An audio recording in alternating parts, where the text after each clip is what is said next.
calls for UN Security Council's veto power to be abolished.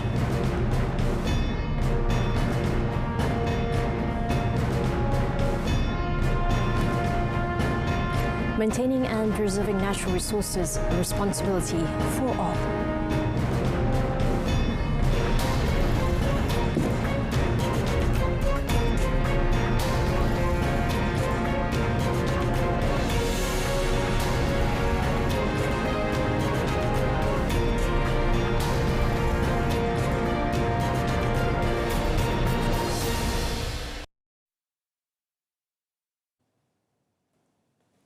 Malaysia has called for the veto power of the United Nations UN Security Council to be abolished in line with the principle of one country, one vote. Prime Minister Datuk Seri Semasa Yaakob said, as an organisation that brings the spirit and symbol of democracy to the world, the UN needs to return to its foundation. Delivering Malaysia's national statement in Bahasa Melayu at the 77th session of the UN General Assembly UNGA, Datuk Seri Ismail Sabri said the conflicts and crises that occur in the world cannot be resolved due to the debility of the global governance system and the UN. He said the biggest problem in the UN is the Security Council, where the power of veto is often misused to favour the world powers that have it. Ia tidak demokratik dan melanggar prinsip asas demokrasi.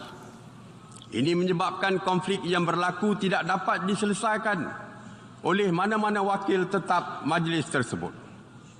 Selaras dengan prinsip satu negara, satu undi, sekarang adalah masanya kuasa veto dihapuskan. Sebagai organisasi yang membawa semangat dan lambang demokrasi kepada dunia, PBB perlu kembali kepada landasan penubuhannya. The Premier added that conflicts will only result in negative effects for the whole world, and it is due to conflicts that the world is now facing various problems.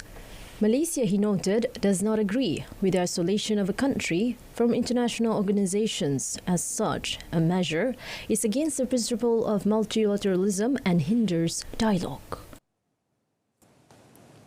Meanwhile, on the situation in the occupied Palestinian territories, OPT Datuk Seri Ismail Sabri Yaakob said Malaysia is disappointed with the brutal occupation by Israel that has been going on for a long time, which had caused the Palestinian people to continue to live under the shackles of Israel's discriminatory policies.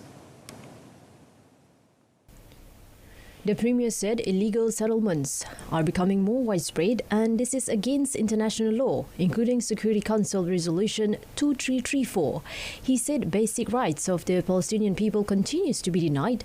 Therefore, Malaysia is of the view that the major powers need to be honest in resolving the issue of cruelty faced by the Palestinian people. That firm said should be taken by the UN to ensure that the crisis that has been going on in Palestine for a long time can be resolved quickly. Apa yang berlaku hari ini, kebanyakan negara begitu cepat bertindak dalam kes yang berlaku di Ukraine.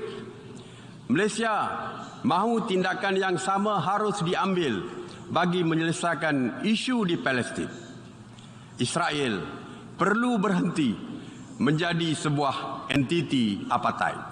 Before delivering the national statement, Datuk Seri Ismail Sabri Yaakob had a bilateral meeting with the Palestinian President Abbas, during which both leaders also witnessed the signing of 4 memoranda of understanding between the two countries.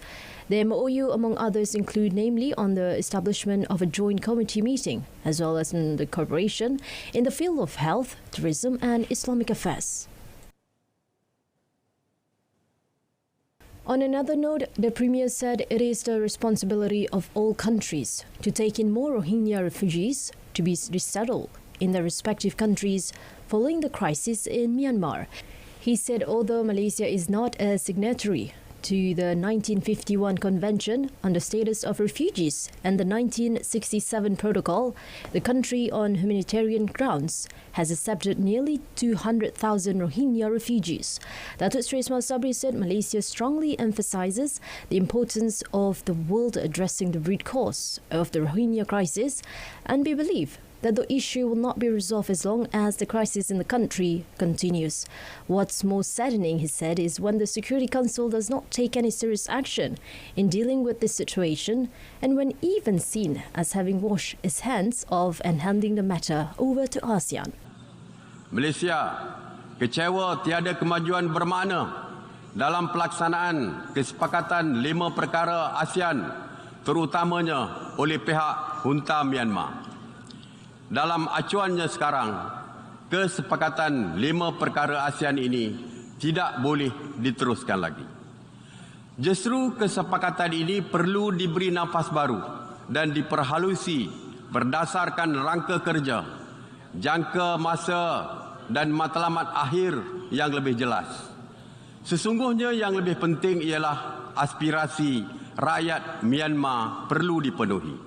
Prior to this, Foreign Minister Datuk Seri Saifuddin Abdullah said ASEAN needs to address the 5PCS, whether it's working and still relevant, and any decision must be made before the ASEAN Summit in November. At a time when the world is facing serious climate change and forest degradation due to development, Malaysia still has 54% of forested areas across the country.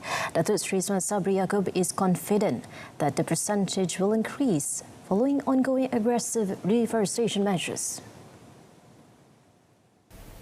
He said as one of only 17 biodiverse countries in the world, Malaysia is aware of its responsibility to maintain and preserve its natural resources for future generations.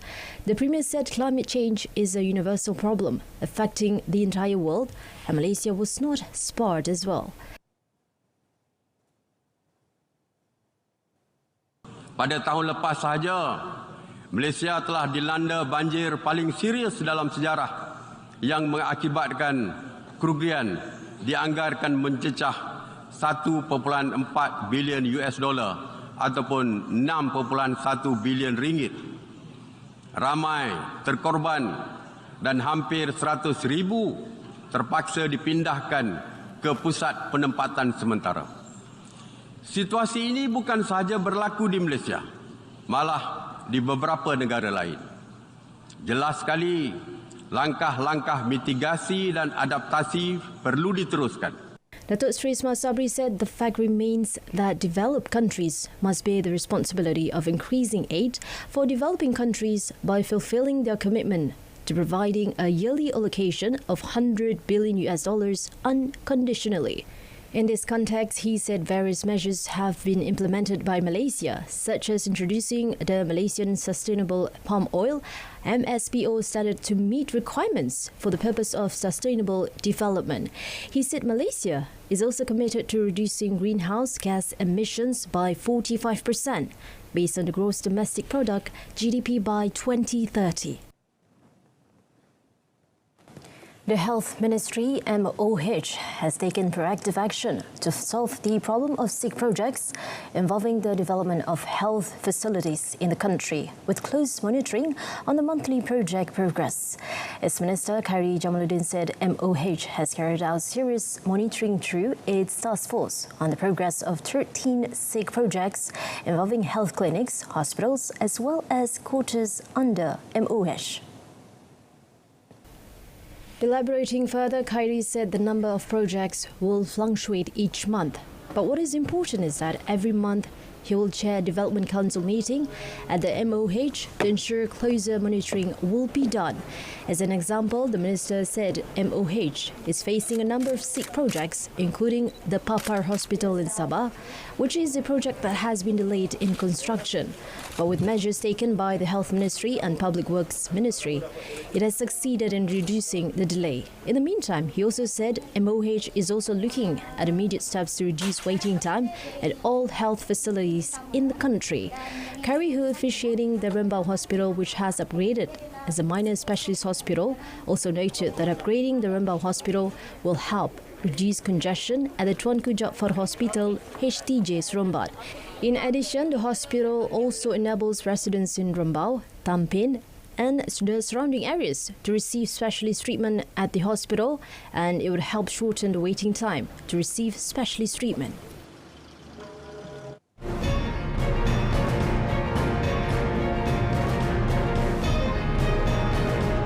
In our foreign segment, Equatorial Guinea's president to run for 6th term.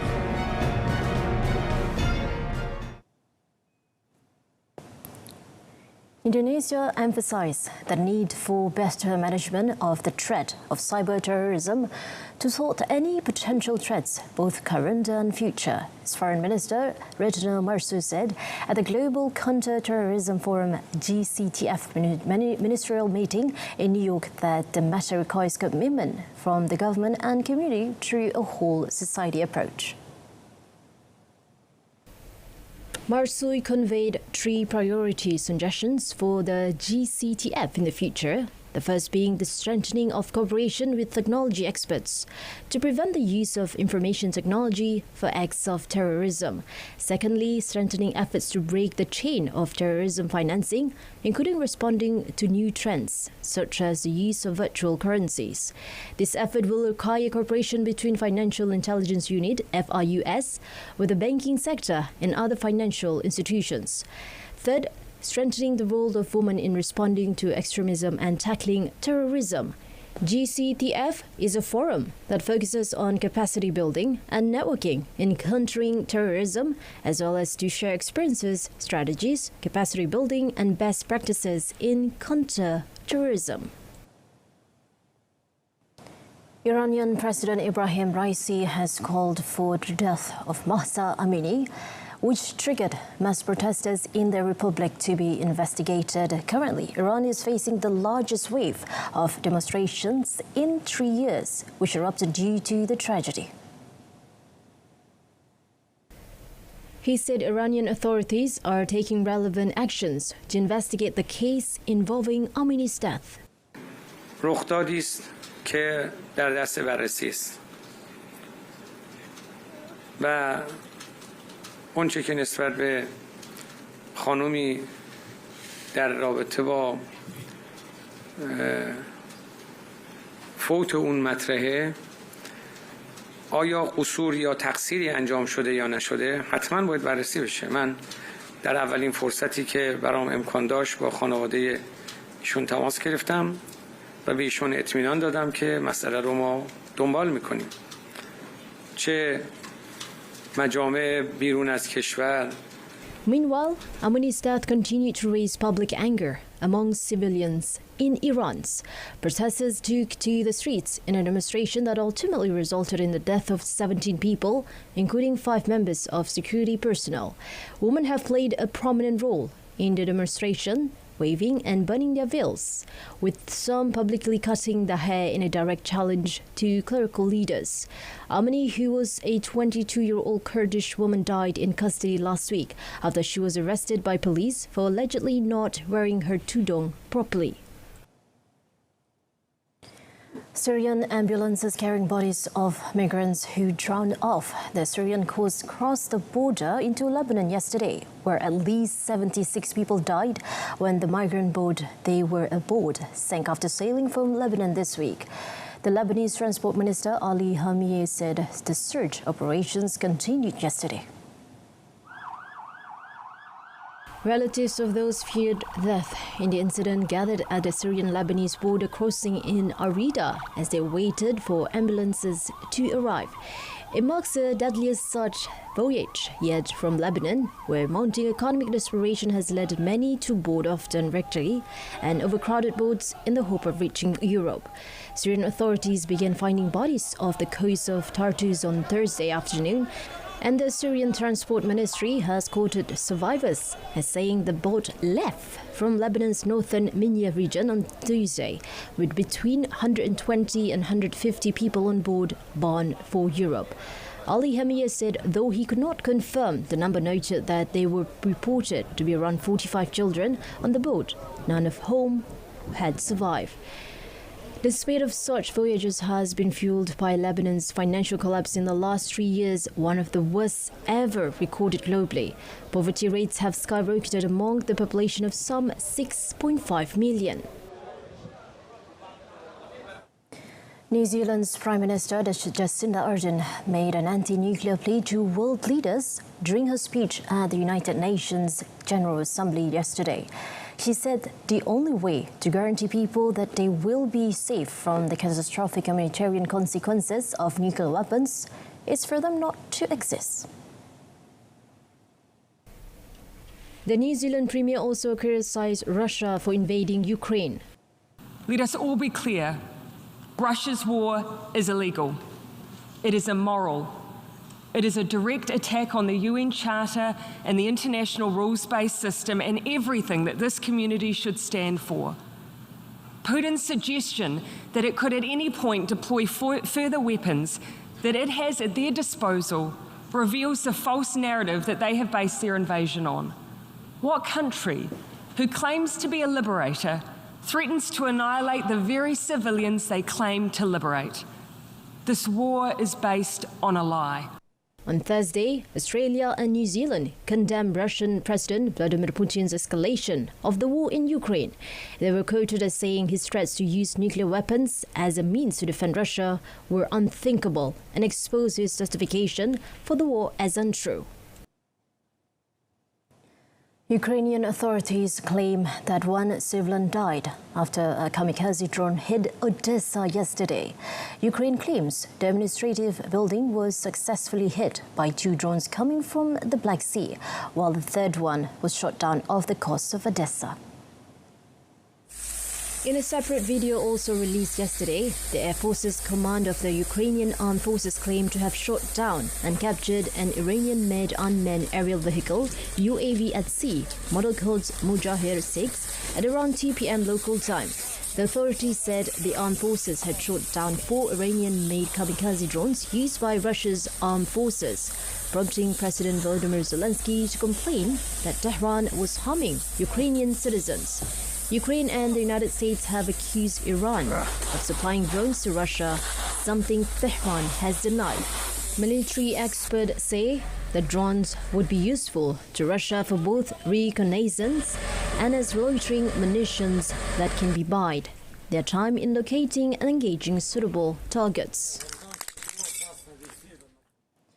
Residents of Nova Scotia on Canada's eastern coast have been making last-minute preparations before Hurricane Fiona makes its expected landfall today.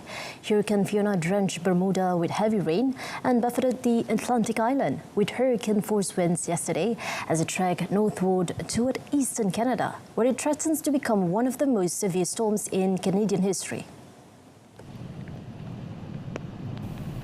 According to the U.S. National Hurricane Center, Hurricane Fiona was about 970 kilometers south of Halifax, moving north at 56 kilometers per hour, with maximum sustained winds of 215 kilometers per hour by late yesterday.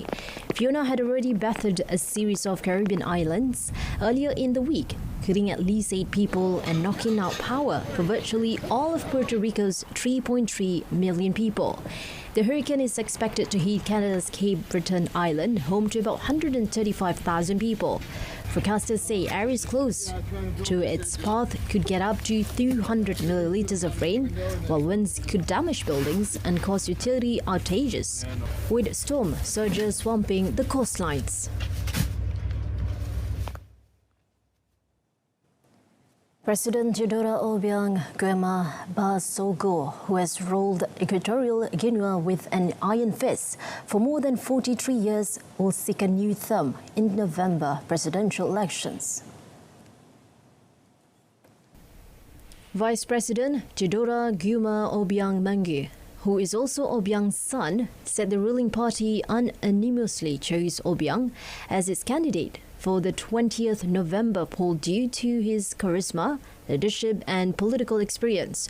President Obiang, 80, is the longest ruling head of state in the world, excluding monarch.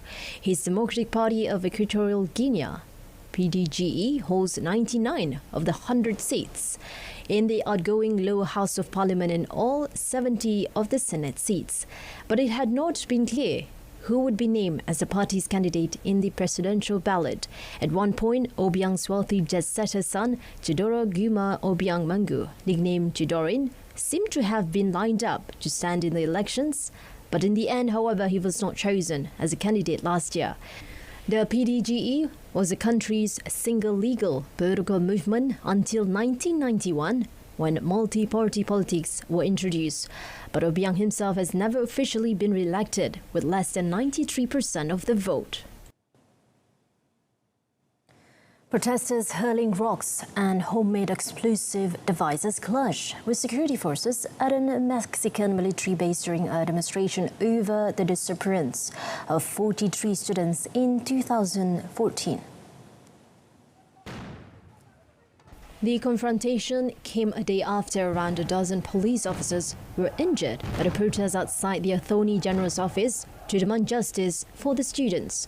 And on Wednesday, relatives staged a rally outside Israel's embassy, demanding an extradition of Thomas Zeron, a former top investigator wanted in connection with one of the country's worst human rights tragedies. The 43 teaching students had commanded buses in the southern state of Guerrero to travel to a demonstration in Mexico City before they went missing. Investigators say they were detained by corrupt police and handed over to a drug cartel that mistook them for members of a rival gang, but exactly what happened to them is disputed.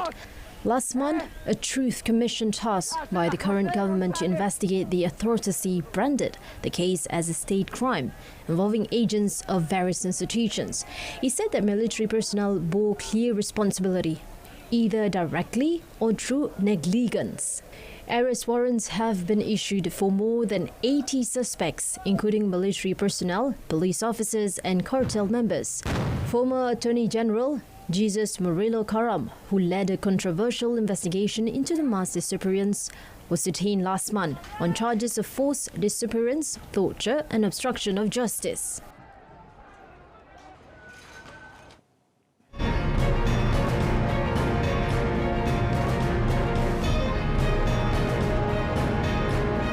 Coming up in sports, Federer's emotional grand final ends in defeat.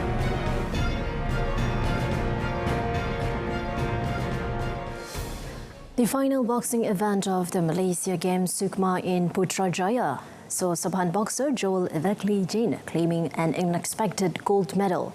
Joel defeated Johorian Shahrul Nizam Nur Shukri to take the title for the men's bantam 51-54 kilogram category yesterday.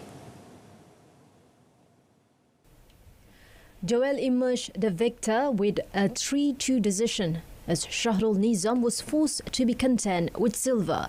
The bronze was shared by Terengganu Harith Haikal Rasaidi and Muhammad Farizat Muhammad Tamisi from Perak.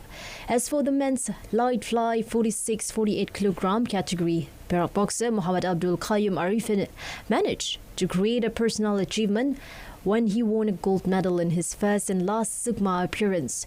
He emerged champion of the category by beating Pulau Pinang boxer Al Pavitran with a 5-0 decision in the match that took place at the Person 18 Futsal Complex. Muhammad Denial, Nur Shukri from Johor and Steve Yosaurus from Sabah meanwhile shared the bronze. Meanwhile, another Pulau Pinang boxer Ang Zhang Yen managed to claim the men's middle 75 kilogram gold medal. Meanwhile, Wilayah Persekutuan proved to be the best contingent in swimming, amassing a medal tally of 11 gold and 3 bronze. Among the Federal Territories athletes, Brian Leong stood out from the rest as the best athlete with a contribution of 5 gold medals. The 18-year-old added the 5th gold medal to his tally through the 50-meter freestyle event yesterday. I think for me coming into this meet, that was one of my biggest goals, to swim my best, and contribute as many gold medals to Wilayah, obviously, and on top of winning my events and us emerging as champions. I think I'm really happy with the result.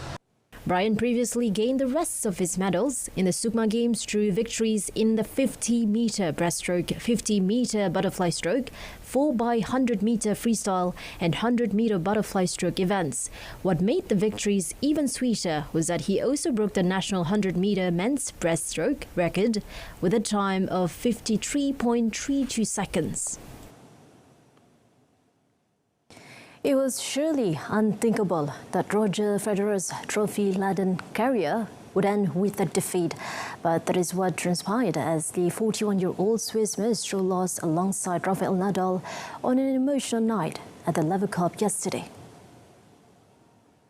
Hence deciding tie-break with the clock past midnight. Portugal head coach Fernando Santos said it's no surprise to him that Cristiano Ronaldo hopes to play at Euro 2024. The five-time Ballon d'Or winner recently expressed his desire to play at the tournament in the year when he will return 39 years old.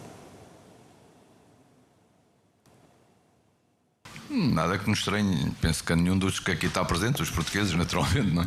Nada que nos estranhe estas declarações, porque toda a gente sabe, ele tem-no dito quantas e quantas vezes, já desde 2013 ou 2004 que ele diz isto, que é um enorme orgulho estar presente na Seleção Nacional. Portanto, eu acho que todos os objetivos, se perguntarem aqui ao Rubens daqui a 6, 7, 10 anos que é cá está, ele vai responder que sim, seguramente, porque também tem esse orgulho e, portanto, eu acho que é perfeitamente normal.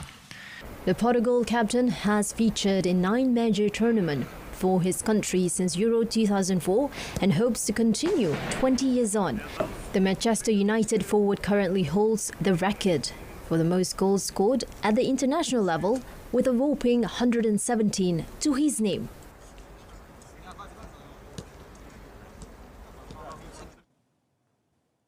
That concludes today's edition of Updates at Noon. In our top story, Malaysia calls for UN Security Council's veto power to be abolished. Thank you, I'm Nur Zamri. Stay tuned to TV2. Salam Keluarga Malaysia.